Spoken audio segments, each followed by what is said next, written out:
What's up, guys? Welcome back to Skill Savvy DIY. It's been about 3 weeks since I've posted a video because I have been busy in my garage getting things like I wanted for this channel. Now, if you look behind me, it looks way different than it did when I did my last video reviewing the Prime Weld 225X TIG welder. And I wanted it to look better on camera, so that's the only reason I'm doing this. I haven't done the entire garage, just where I'm going to be shooting at for the most part. And if nothing else, just my intros and my outros on my videos, because a lot of this content will be done elsewhere, but at least I'll have a place to stand in front of the camera and things like that. But at any rate, today is a very fun project. I want to put a sign right between this and this. That's just some wall art that I put together. I made that, and my son had these old headers. Actually, they're brand new headers. And he ordered all that, and then he sold the car. He never used it, told me I could have them, so I decided to hang them up just for decorations. But at any rate, I'm going to build a sign, and I had this sign cut out because I do not have a CNC plasma cutter. But there it is right there, Skill Savvy DIY, 16 inches long, 6 inches wide. And I want to thank Chris Goodlander with Lone Star Grills out of Conroe, Texas. I emailed Chris and told him I could not find nobody in my area that did CNC plasma, and I couldn't. Nobody. I thought I found someone, but to find out they were out of business. So through email, he went ahead and built the file, sent it to me. He said, "Is this what you want?" I said, "Yeah, that's perfect. Just a little small sign just to mount behind me here." And it's going to be backlit with LEDs, red plexiglass, transparent. It's going to be boxed in. It's going to be a cool little project. Thought I'd carry you along. But I would like to thank Chris for sending that out. I have been working with Chris for over 7 years. Now, some of you are new to this channel, have never heard of me. And I know there's other ones in here that followed me over to this channel from my barbecue channel. I have a barbecue channel named Smoky Ribs Barbecue. That channel is almost 12 years old. And I have been working with Lone Star Grills for the past 7, going on 8 years. Everything from offset smokers, Santa Maria grills, insulated cabinet smokers, pellet smokers. Fantastic products. So thank you, Chris. And if any of you are looking for a really good smoker, check him out. I'll have a link in the description box. Now, like I said, it's 16 inches long. It's 6 inches wide, and it's 1/8 of an inch thick. So I've got some 2-inch flat bar that's also 1/8 of an inch thick. And I'm going to build a box for this 2-inch box that's going to lay in behind this. So this has a 1/2 inch reveal all the way around it, and I don't want to go a full 16 inches. I want this to actually overhang the box just a little bit to where the welds aren't right on the edges and it loses its shape any, because I will be welding this solid on the front side. So I'm going to inset all this about 1/4 of an inch all the way around. So I'm going to build this box 15.5 inches long and 5.5 inches wide. That way I've got it set back about 1/4 of an inch, which is going to be perfect. So I'm going to go ahead and mark this out, and we're going to get what I need cut on the bandsaw.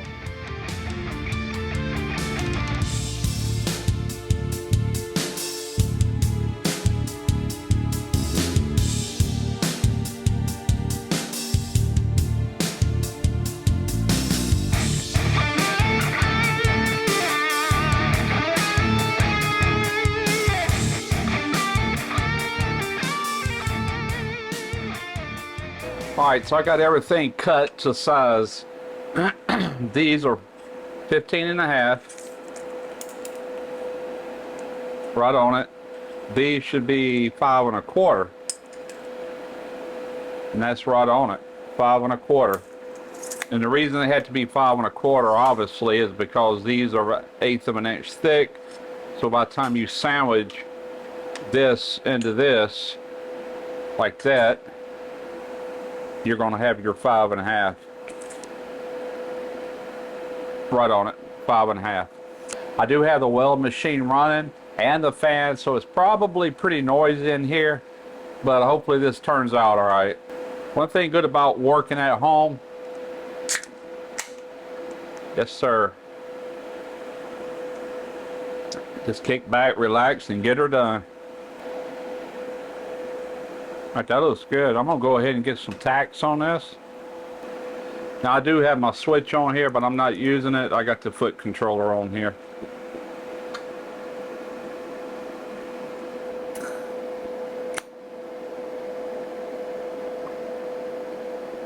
Get the tack a little lower down.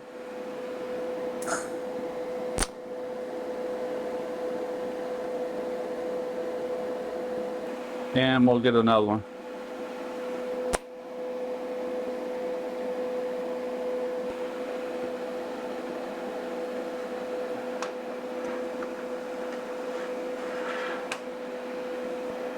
Looks like I'm gonna need a stronger magnet. I tell you what, let me go ahead and tack this side first.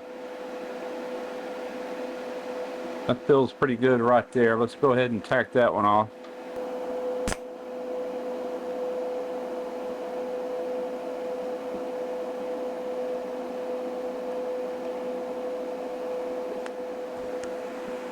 All right, I got a good tack on that. Just take this little one off. Just got a stronger magnet.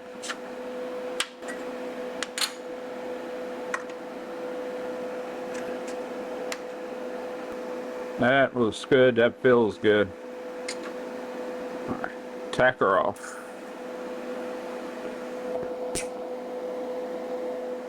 All right, I'll put a couple more tacks on this, but before I do, I want to check for squareness. All right, we're looking pretty square, folks. All right, we're going to take our sign here. We're going to flip it over, upside down. Take our box. And I'm just checking this with this little 3-inch gauge. Looks like we're good on the top and the bottom. We're good there. Good there. And we're good there. So I'm gonna say we're pretty much centered.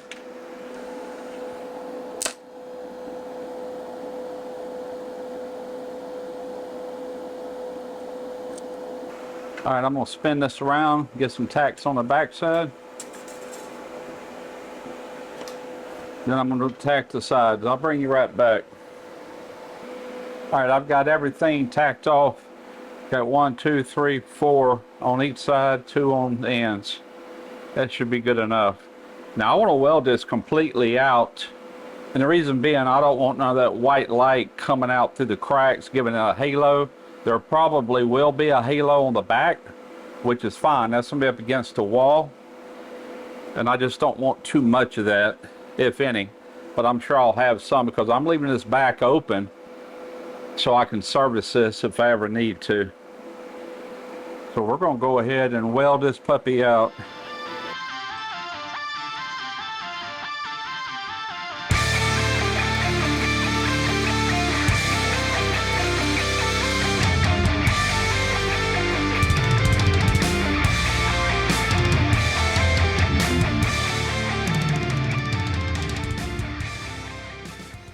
Alrighty, we got it all welded out, as you can see. Now I still got to come back in here, and here, and weld something to mount this with, but you can see it's welded all the way down across the back, the 2 seams right here, all the way down that side and here. Now I took some of that metal that was left over from this 2-inch stuff, and I cut out 2 pieces that's going to go right here and 1 over here, but there's 2 of them. I just rounded the edges and I drilled these out, and I'll run a screw into that wall there and there, level it up, of course, across the front. All right, we got that one tacked.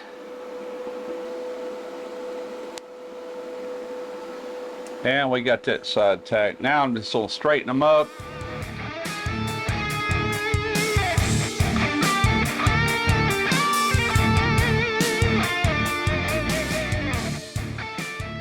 I got to drill a hole because I'm going to come out of the bottom with some 1/2-inch black iron pipe using this conduit.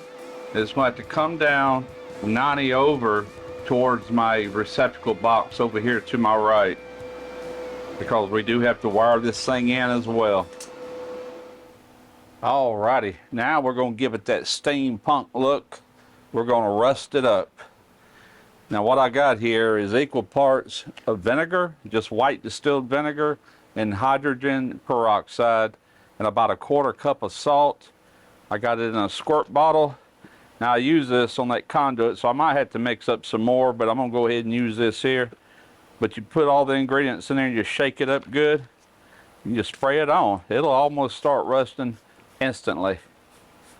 Now I'm not going to intentionally do the insides, but I am going to do the entire outside. But some of this will run up under here and begin to rust the inside, so you have got to make sure you seal the outside and the inside, and I'll show you all that later. But for right now, let's just soak this thing down. All right, I'm going to take this stuff here. It's called Goof Off. That Goo Gone will probably work, but that's what I get that black oxide off that pipe with. And all you do is just wet it down with it a little bit and take some paper towels and just rub it, and all that paint or oxide, whatever it is, that coating will just come off. I want to get it down to bare still, then I'm going to do them too.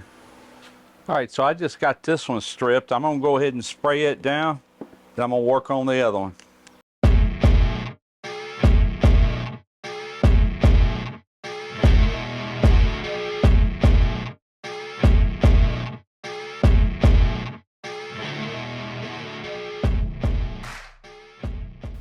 All right, now I have already let this dry, hosed it off, and let it dry again, and we are good.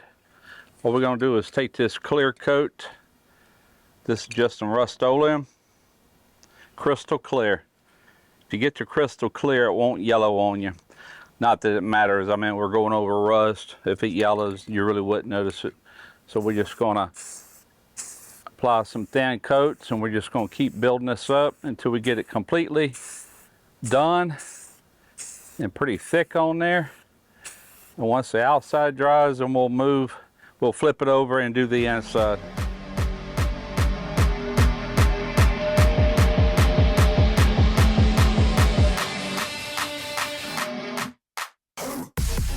All right, I have let this sit up overnight to where it would not stick to anything. I took this clean. This is actually like a disposable cutting board. Figure it'd be perfect for this. So I'm using this adhesive made by Permatex. This is a clear adhesive sealant. It's like a clear silicone. And what I want to do, I don't really want this to push off to where you're going to see it from the front side, so I got to be careful.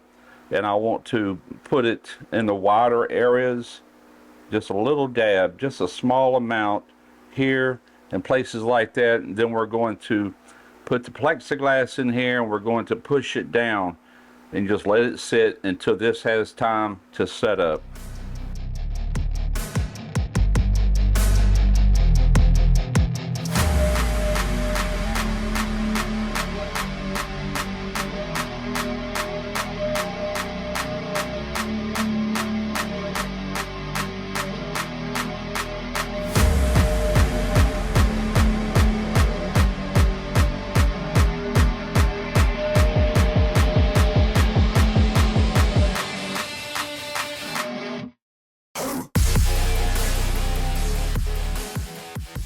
Now, this did not work out like I was hoping, but I can show you what I've done.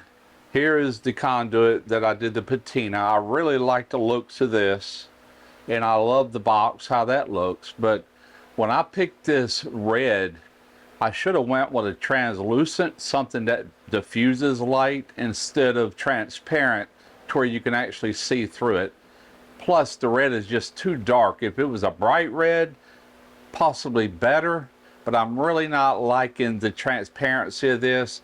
You can just see too much of the LED hot spots, if you will, and it's really making it hard to read what the sign even says. So I'm going to change this. I'm getting ready to take all this back off, and completely redo the box. I'm taking this red transparent plexiglass out, and I'm going back with a translucent white. White will be brighter up against this black and also the dark color of this light. If you notice, I do have a power adapter. This is a 12 volt. This is AC to 12 volt DC, 3 amps. That's what that light requires. Now, I'm not going to be using this because I'm getting ready to change this LED light out as well. And the reason I'm doing that, I don't think it's going to be bright enough to do much good with the white. I have another LED strip that's a lot brighter. I want that white to really illuminate.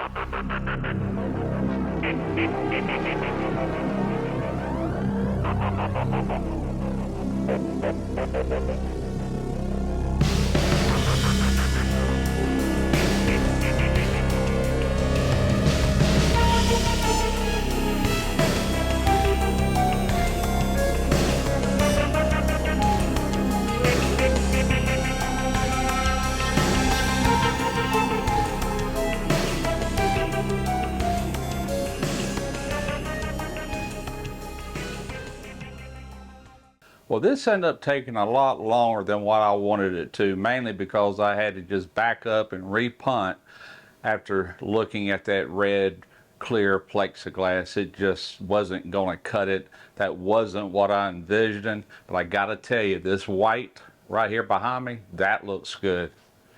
That looks real good. That's exactly what I wanted. Now you got the white lettering to where you can plainly read it up against that patina look, that dark patina. Now, if you remember, I showed you a 12 volt adapter, AC to 12 volt DC adapter that the other LED lights required. Well, this one doesn't have a plug-in adapter, but it did have an adapter on it, but luckily it was small enough. It's just a little oval shape that I was able to actually put into the box over here where the receptacle and light switch is. Now that was 2 receptacles. I took 1 receptacle out, put in a light switch to control this light. I like that a lot better. It's hardwired. So I've got over 10 plug-ins within just a matter of feet. So I'm good on that. I didn't mind giving up 1 to replace it with a light switch.